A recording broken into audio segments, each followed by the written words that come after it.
Olá, neste segmento discutiremos a dislexia diseidética. Essa forma de dislexia está associada a um problema com o reconhecimento de formas, especialmente aquelas formas que são mais intrincadas, como letras, né? Essa dificuldade ela pode ser detectada com mais de uma estratégia. É comum que se faça um teste de nomeamento rápido de objeto. Por exemplo, se mostra para a pessoa uma caneta e se conta o tempo que a pessoa demora para dizer que o nome daquele objeto é uma caneta. Né? Se mostra para a pessoa uma garrafa, ou um relógio, ou um telefone, e se conta o tempo que a pessoa demora para dar nome para aqueles objetos. O foco aí não está na dificuldade da pessoa em dar o nome em si, mas indivíduos que têm dificuldades de reconhecimento de formas, sejam elas formas de um objeto, como uma caneta, um telefone, uma garrafa, seja a forma de uma letra, elas vão demorar mais tempo para conseguir reconhecer o objeto e dar nome para esse objeto. Então, uma avaliação simples, mesmo como triagem, pode ser feita com esse teste de nomeamento rápido de objeto. Quando a gente fala especificamente em reconhecimento de formas, a gente entende que reconhecimento de formas é um dos 4 aspectos importantes da percepção visual, né? A gente fala em percepção de cor, a gente fala em percepção de movimento, percepção de profundidade ou distâncias e reconhecimento de formas. A gente costuma fazer esse tipo de subdivisão porque se sabe que, em termos de sistema nervoso, esses processamentos são feitos em regiões diferentes e a gente sabe que são processamentos separados porque é possível um indivíduo ter problema em um sem ter problema nos outros. Focando em reconhecimento de formas, tem várias teorias propostas para explicar como funciona como a gente reconhece formas, como a gente reconhece objetos, né? A maior parte delas está focada no reconhecimento de objetos em si, mas uma teoria, a teoria da análise de características, ela está centrada no reconhecimento de letras e formas gráficas. Essa teoria foi apresentada em 1969 pela Eleanor Gibson e basicamente propõe que a gente reconhece formas como letras, decompondo essas formas dos seus componentes básicos, né? Linhas verticais, linhas horizontais, linhas diagonais, curvas fechadas, curvas abertas e a relação entre esses componentes. Então, um exemplo que a gente tem é a letra A comparado com a letra H. As duas letras têm 3 retas. A diferença é que no caso da letra A, essas retas são diagonais e elas estão fechadas em cima. Enquanto no caso da letra H, eu tenho 2 retas verticais e a letra é aberta em cima. Se a gente compara a letra P com a letra R, elas têm basicamente as mesmas formas, né? Uma reta vertical, uma curva fechada em cima à direita, mas a letra R tem uma reta diagonal, uma linha na diagonal para baixo à direita. Então, para quem sabe ler, é uma coisa muito intuitiva. Uma letra é um P e a outra letra é um R. Mas, em termos de processamento, o que o nosso sistema nervoso faz é pegar todos esses pedacinhos e usar eles para reconhecer que letra está aparecendo. Para a gente reconhecer formas do sistema nervoso, a gente depende de visão, primariamente, né? Nosso sentido de percepção de estímulos luminosos. Isso é processado lá em lobo occipital, bem lá na parte de trás do nosso cérebro.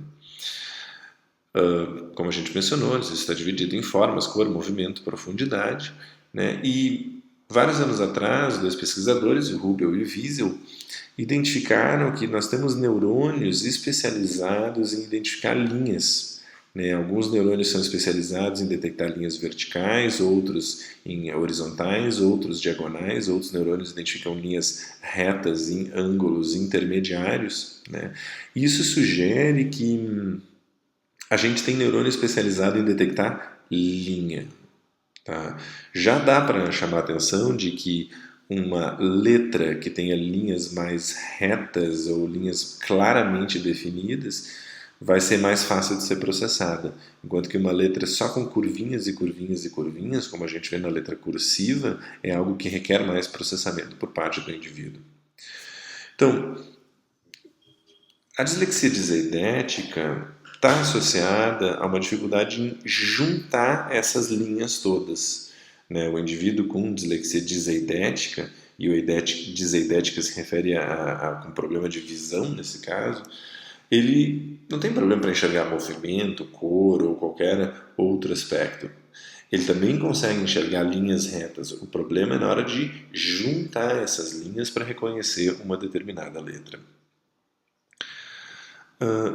Como o sujeito não consegue juntar as linhas para identificar a letra, na hora de eu tentar associar essa letra, esse grafema, com um fonema, vai ficar bastante mais difícil.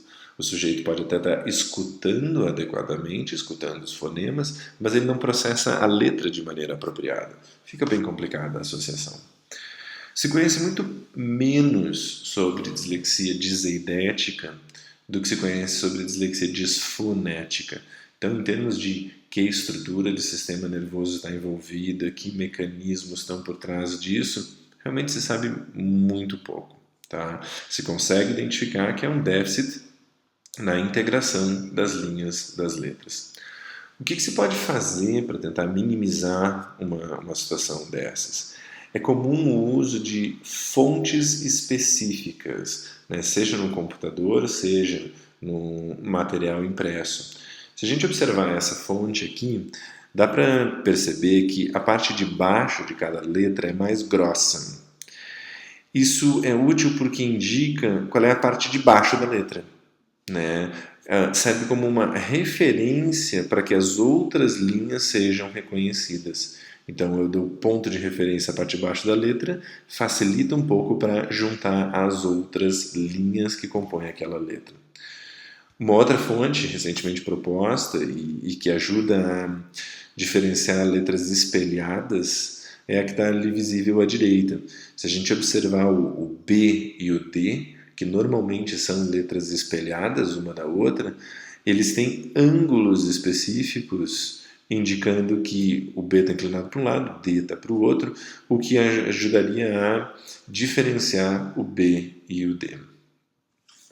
A nossa síntese desse curto bloco é que eu tenho pelo menos 3 tipos de dislexia: a disfonética, a diseidética e a mista, porque afinal a pessoa pode ter os 2 tipos de dificuldade, tanto de processamento de som como de processamento de formas. Né? Mas é possível que a gente tenha outros tipos ainda que não foram identificados. Um dado importante, né, a gente já tinha mencionado isso quando falamos de dislexia disfonética, é que a proporção de indivíduos afetados com dislexia de uma maneira geral parece depender muito da ortografia da língua. Como eu mencionei, uma ortografia rasa, mencionei no segmento anterior, uma ortografia rasa costuma ter menos indivíduos com dislexia, uma ortografia profunda, em que o que se fala é diferente do que se escreve, costuma ter mais indivíduos com dislexia. O diagnóstico costuma ser mais comum em meninos, né? Mas aparentemente meninos e meninas são igualmente afetados. O que acaba acontecendo é que meninas frequentemente se esforçam mais, então conseguem compensar certas dificuldades, enquanto que o menino, ao não se esforçar tanto, tem a sua dificuldade percebida com mais facilidade. Tudo que a gente mencionou até agora vale para idiomas, né, para línguas que utilizam um alfabeto semelhante ao nosso. Se a gente pegar a escrita logográfica, né, ou seja, em que eu tenho imagens que representam ideias, né, como é o caso dos chineses e dos japoneses, e esses caracteres eles costumam ser bem intrincados na sua forma, e especialmente importante, existe uma sequência correta para que os movimentos sejam executados. Que a gente tem o caractere, o kanji, né, que significa o que representa o verbo receber, né, e a gente tem ali a numeração de que risquinho deve ser feito e em que ordem, e especialmente ali as setinhas indicando qual é o movimento que o pincel deve fazer. Então, se o sujeito executa os movimentos na ordem errada ou na sequência errada, ou até na direção errada, ele está escrevendo o caractere de maneira também errada. O resultado final disso é que nessas línguas com uma ortografia logográfica, em que se se usam caracteres desenhados, né, e que requerem uma coreografia para serem executados, às vezes a dislexia parece estar associada a dificuldades motoras, dificuldades de planejamento motor. O sujeito ele não consegue aprender a coreografia necessária para executar o caractere, então quando ele vai ler o caractere, ele não consegue reconhecer a sequência de passos necessária. Só que a gente tem também, e é característica do japonês, a gente tem uma ortografia silábica também, né? O japonês tem 2 alfabetos silábicos, não são alfabetos, são silabários, né? O hiragana e o katakana, que costumam usar símbolos bem mais simples do que os da escrita logográfica, dos ideogramas, mas se tem muito pouco estudo sobre dislexia em alfabetos, dislexia em sistemas de escrita silábica, né? Então tem muita coisa ainda para ser investigada.